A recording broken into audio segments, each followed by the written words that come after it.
तनोतुनः सदाशिवम। मैं हूँ आचार्य शिवेंद्र मिश्र और धर्म समीक्षा चैनल में एक बार पुनः आपका स्वागत करता हूँ।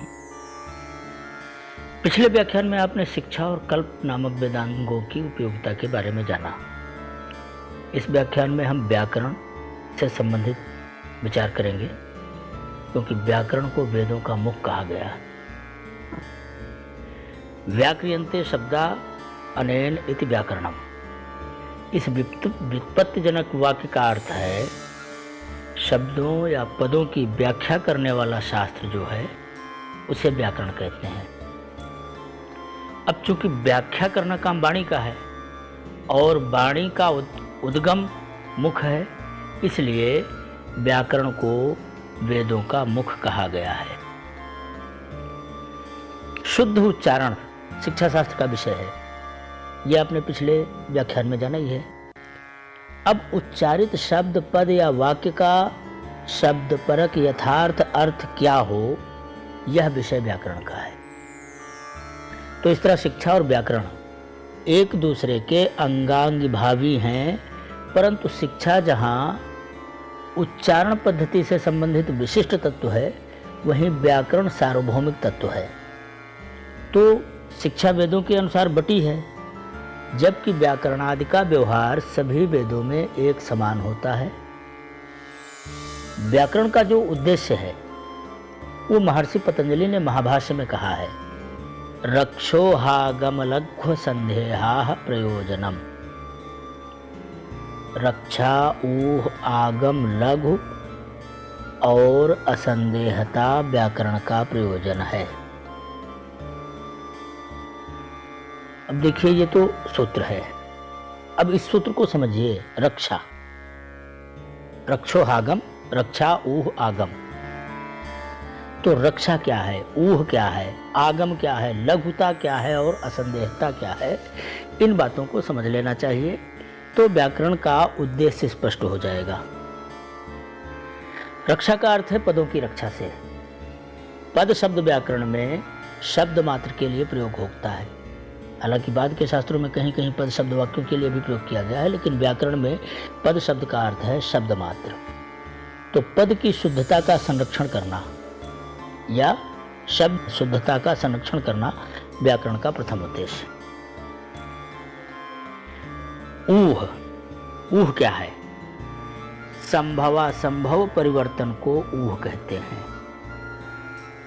वैदिक मंत्रों में जो शब्द आए हैं या पद आए हैं वो सभी लिंगों या विभक्तियों में नहीं आए। लौकिक और वैदिक साहित्य में ये एक विशेष अंतर है। अर्थ और उद्देश्य का निर्धारण करते समय लिंग और विभक्तियों के संदर्भानुगत संभवासंभव परिवर्तन करने की प्रक्रिया के लिए व्याकरण विधान करता है। कहाँ पर कौन सा शब्द किस लिंग में लिया जाए, कौन सा शब्द किस विभक्ति में लिया जाए, इन बातों का विधान व्याकरण करता है। फिर रक्षोहागम, आगम। आ उपसर्ग पूर्वक गम धातु में अच प्रत्यय से निष्पन्न शब्द है आगम। आगम शब्द का अर्थ होता है शास्त्र, अर्थात शास्त्र ज्ञान के लिए शब्दानुशासन के शास्त्रीय नियम को व्याकरण कहते हैं। तो स्वाभाविक है, वेदादि शास्त्रों का जब अर्थ करने बैठते हैं तो वहाँ हमारी व्यक्तिगत कल्पना, व्यक्तिगत मीमांसा कार्य नहीं करती। वहाँ जो व्याकरण सम्मत अर्थ होगा वही स्वीकृत होगा, भले ही हमारी अर्थ कल्पना के आधार पर उस शब्द का अर्थ कुछ होता हो। फिर आता है लघुता। रक्षा, ऊह, आगम, लघुता। तो लघुता क्या है? शब्द राशि अनंत है, तो अनंत शब्द राशि के होने के कारण शब्द शास्त्र का सांगोपांग अध्ययन करना एक बड़ा कठिन कार्य है। इसलिए शब्द समूहों को लघुता अर्थात लघुतर रूप में धातु के रूप में सुव्यवस्थित करके प्रत्यय उपसर्ग आदि के योग द्वारा अनंत शब्द राशि को सरलता से व्याकरण शास्त्र द्वारा समझा जा सकता है। अतः प्रत्येक शब्द को एक धातु में पिरोकर उसको छोटे से छोटे रूप में प्रस्तुत करना, ये व्याकरण का विषय है। इसलिए शास्त्र की लघुता के लिए अर्थात अनंत शब्द राशि को छोटे स्वरूप में प्रस्तुत करने के लिए शब्दवत समझना, शब्दवत समझाना, शब्दवत व्याख्या करना, ये व्याकरण का उद्देश्य है। स्वाभाविक ही व्याकरण जो है वो किसी भी शब्द को उसके मूल धातु रूप में समझना चाहता है और आपको समझाना चाहता है। और अंतिम उद्देश्य है असंदेहता, इन 4 प्रकार की प्रक्रियाओं के साथ जो अर्थ हमारे सामने आता है वो निसंदेह होता है, असंदिग्ध होता है। वेद मंत्रों में आए हुए पदों या शब्दों के वास्तविक स्वरूप निर्णय में बड़ी उलझनें होती हैं। समासाद युक्त पद अनेकों भ्रम उपस्थित कर देते हैं, इसलिए वैदिक साहित्य के व्याख्या की आज्ञा सामान्य जनों को नहीं दी गई है। तो कई बार आप लोगों के सामने ये विषय आता होगा कि फला व्यक्ति को शास्त्र अध्ययन का अधिकार क्यों नहीं, फला व्यक्ति को शास्त्र अध्ययन का अधिकार क्यों नहीं। तो दरअसल वेदांगों का गंभीर अनुशीलन अध्ययन किए बिना वेदों के अर्थ करने ही मुश्किल हैं, इसलिए सामान्य जनों को वेद के व्याख्यान की अनुमति नहीं है। पढ़ना है तो आप पढ़िए, अध्ययन कीजिए, पर आप उस पर व्याख्यान करने का अधिकार नहीं रखते यदि आपने संपूर्ण वैदिक साहित्य का गंभीर अनुशीलन नहीं किया। स्वर पद्धति के ज्ञान से अनजान लोग बहुब्रीहि या तत्पुरुष समास का निर्णय नहीं कर पाते, इसलिए सामासिक पदों का अर्थ निर्णय संदिग्ध हो सकता है और इस समस्या का निराकरण व्याकरण शास्त्र द्वारा सरलता से हो जाता है। इसलिए वेद मंत्रों के शुद्ध, असंदिग्ध और संदर्भ संगत उपयुक्त अर्थ ज्ञान के लिए व्याकरण का गंभीर अध्ययन अनिवार्य है।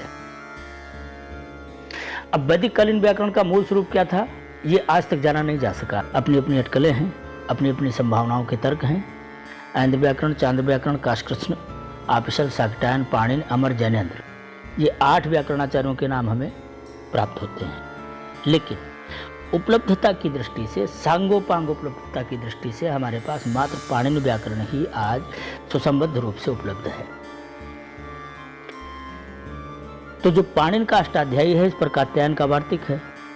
वार्तिक पर पतंजलि ने महाभाष्य लिखा और महाभाष्य पर कैयट की प्रदीप नामक टीका आज व्याकरण के सर्वस्वीकृत ग्रंथों के रूप में उपलब्ध है। यह सही है कि वैदिकी शब्द प्रक्रिया का सांगोपांग व्याकरण, सांगोपांग सिद्धि पाणिनि के व्याकरण से नहीं होती है, लेकिन हमारे पास और कोई विकल्प है ही नहीं। इसलिए पाणिनि व्याकरण का गंभीर अध्ययन किए बिना तो वेदों के अध्ययन को सुखवत रटना तो उचित है, हम वेद पाठी हो सकते हैं, परंतु उसका असंदिग्ध व्याख्यान संभव नहीं है। इसलिए पढ़ने की बात नहीं है, पर व्याख्या की जरूर बात है कि वेदों पर व्याख्यान करने का अधिकार सबको नहीं है। हमारे पास एक विकल्प बचता है कि भाई वैदिक साहित्य के अर्थ प्रक्रिया को कैसा जाना जाए। तो भाषा में बहुत सारे भाष्य हैं वेदों के, लेकिन उनमें जो साणाचार्य का भाष्य है वही सर्वोत्तम माना जाता है, सर्वस्वीकृत है, जो पाणिनि व्याकरण के आधार पर ही किया गया है। उपलब्ध व्याकरण शास्त्रीय ग्रंथों में महत्वपूर्ण और सर्वांगपूर्ण ग्रंथों की जानकारी आप तक पहुंचे, ये भी आवश्यक है। तो आपने अष्टाध्यायी के बारे में सुने हैं कि पाणिनि का प्रमुख जो ग्रंथ है वो अष्टाध्यायी है। इस अष्टाध्यायी ही एकमात्र प्रामाणिक ग्रंथ है।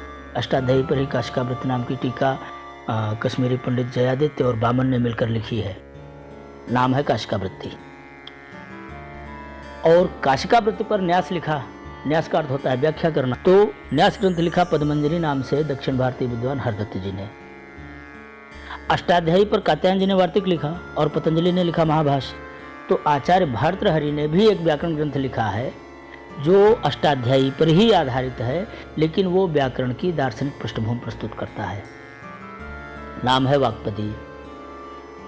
कैयट ने महाभाष्य पर प्रदीप नाम की जो टीका लिखी, उस पर नागेश भट्ट ने उद्योत नामक व्याख्या ग्रंथ लिखा।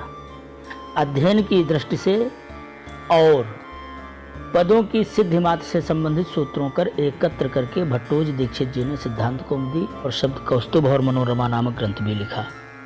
तो नव्य व्याकरण के युग का आरंभ भट्टोजी दीक्षित के द्वारा हुआ। इनके ग्रंथ मनोरमा पर नागेश भट्ट ने शब्देंद्र शेखर नाम की व्याख्या ग्रंथ लिखा है। और इसी सिद्धांत कौमुदी को आधार बनाकर वरदराजाचार्य ने लघु सिद्धांत कौमुदी और मध्य सिद्धांत कौमुदी की रचना की है। तो लघु सिद्धांत कौमुदी नव्य व्याकरण का प्रवेश द्वार है और मध्य सिद्धांत कौमुदी सामान्य व्याकरण का ग्रंथ है, साहित्यिक व्याकरण का ग्रंथ है। तो इस तरह वेदांग के रूप में आज हमारे पास व्याकरण ग्रंथ उपलब्ध हैं और हमें इन व्याकरण ग्रंथों का ही सहारा लेना पड़ता है। ये है आज सर्वांगपूर्ण उपलब्ध व्याकरण साहित्य का सर्वांगोपांग परिचय। अगले वीडियो में हम चर्चा करेंगे निरुक्त के बारे में। तब तक के लिए विदा।